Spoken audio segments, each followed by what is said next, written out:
The authorities in Hawaii have published the names of almost 400 people who've been missing since wildfires swept the island of Maui earlier this month. They want any survivors on the list to come forward so the number of people unaccounted for can be reduced. Teams are still searching the charred remains of the historic town of Lahaina and other areas. 115 people are known to have died.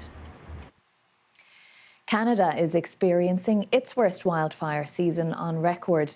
With tens of thousands of people evacuated from their homes, the federal government has had to deploy the military to several regions. But more than 1,000 fires still burn across the country. Our correspondent, Weira Davis, reports now from the town of Kelowna. So that's my house on fire, and I think, my love, that's yours. Ooh, that's big, eh? Yeah. Joanna and Duncan have been friends and neighbours for decades. But I think that's us. The Okanaga Valley residents had never seen anything like the inferno that tore through their community, destroying almost everything in its path, including their homes. It was blindingly bright, and then it would get into a house, and then you've just got this raging fire with this kind of skeletonized dwelling in the forefront of it, and it was just moving from one to the next, and then at one point there were just dozens. Duncan lost most of what he'd built and owned, including his dad's war medals. But his family's safe, and the Yorkshire native remains positive. I'm very philosophical about this stuff. It happens, and it's terrible.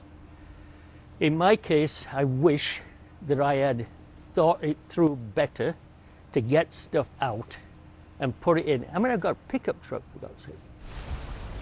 It's still too risky for residents to return here, but from the lake, the devastation is clear.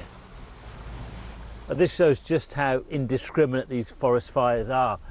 Here you've got 3 or 4 waterfront properties that have been completely gutted. And just above them, and apparently right in the middle of the fire as well, all the houses are safe, they're completely pristine. In some places the fire line is right up to the front door. Via security cameras, some residents watched helplessly in real time as their houses burned.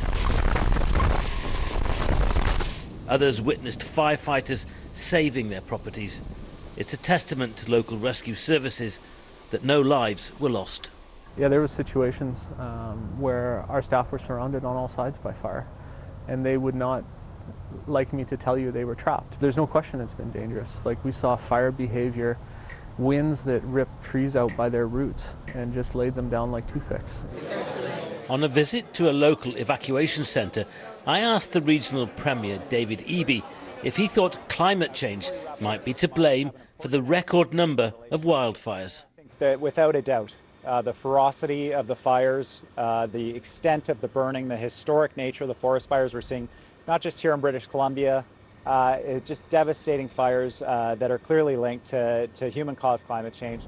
The biggest fires may have been tamed, but there's still a significant threat. Well, if the speed of the fires has been relentless, so has the response of the emergency services. Chopper after chopper, dropping buckets in the lake here to take water up to the hill to douse out fires that are continuing to burn.